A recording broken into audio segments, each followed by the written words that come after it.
Saudara bagian dari tim kampanye Prabowo Gibran atau bukan? Saya aktivis.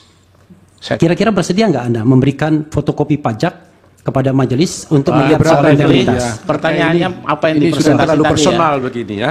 Jadi pertanyaan aja mengenai soal kasus yang kita hadapi saja sebaiknya. Begini, tolong pihak terkait menghormati pertanyaan saya. Kalaupun dia tidak mau menjawab itu nggak apa-apa. Iya, baik Pak Refli. Saya juga punya hak untuk memberikan tanggapan I know.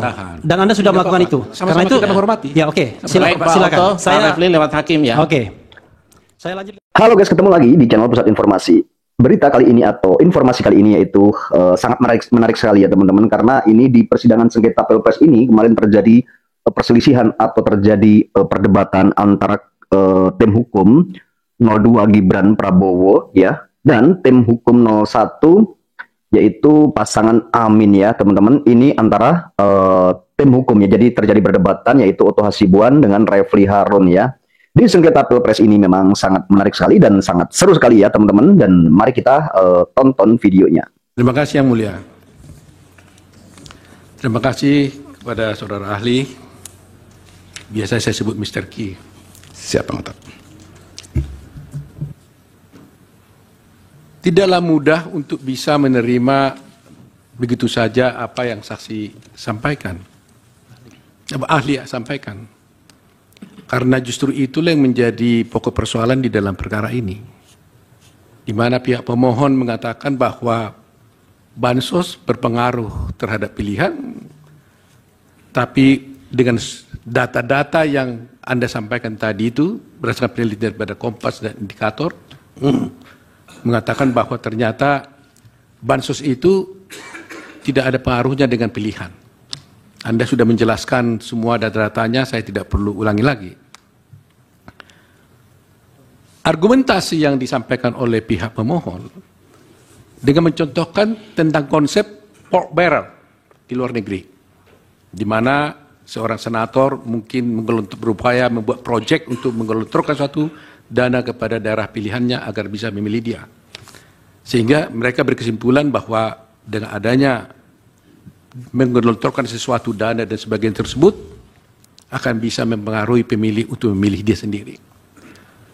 Di Indonesia, fakta Pilpres kemarin, saya nggak bilang dulu, tapi yang kemarin ini yang 2024, faktanya sebaliknya dengan apa yang mereka dalilkan.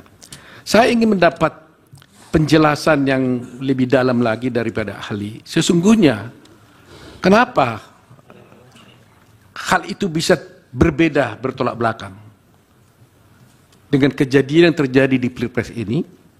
Anda mengatakan bansos sungguh-sungguh tidak punya pengaruh terhadap pilihan, tapi justru di sana mengatakan dengan konsep per barrel itu mengatakan bahwa mereka ada pengaruh. Tadi Anda menjelaskan hanya data-data yang ada di Indonesia, tapi saya ingin Anda membandingkan dengan konsep yang mereka sampaikan di sana. Nah, itu pertama. Kedua, bisa nggak saudara ahli menjelaskan pada persidangan ini? Tadi Anda sudah menjelaskan tentang fakta-fakta yang terjadi di Aceh dan Sumatera Barat, di mana 02 tetap menang, walaupun di sana ada bansos.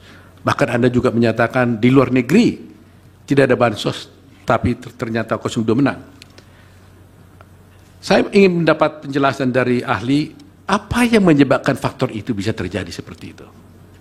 Kalau Anda tadi mengatakan faktor bansos tidak ada, lantas faktor mana yang paling dominan mempengaruhinya? Karena di sini dari analisa saudara tadi itu, posisi dominan daripada pemerintah tidak ada di sini. Posisi dari pemerintah tidak dominan. Yang dominan, yang kita tahu dominan itu tidak mempengaruhi keterpilihan daripada Prabowo Gibran. Pertanyaan jadi memang berbeda.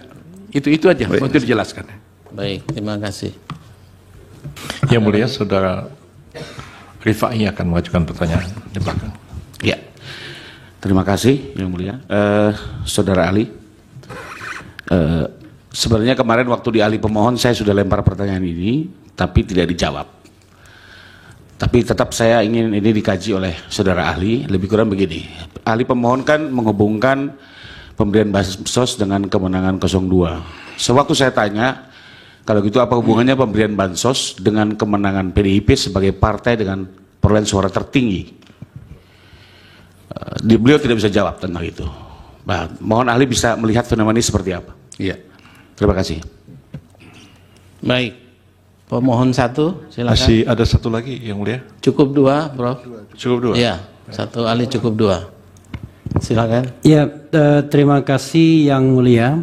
Saya pertanyaan awal dulu kepada saudara ahli. Saudara bagian dari tim kampanye Prabowo Gibran atau bukan? Saya aktivis. Saya aktivis. Bukan. Pilihan saya pribadi adalah 02. Ketua Gerakan Sekali Putaran. Oh ya.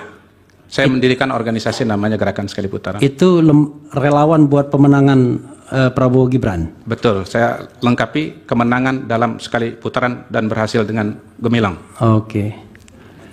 Tetapi Silakan agak pertanyaannya, berbeda Pak sama Refli. Hasan Nasbi. Saya bertanya, tapi pertanyaan ini pertanyaan yang memang saya ambil dari aspirasi ya, aspirasi yang saya pahami. Pertama, tadi Anda mengungkap Indobarometer ya, itu kan perusahaan saudara ya, perusahaan itu ya, perusahaan, bukan LSM kan.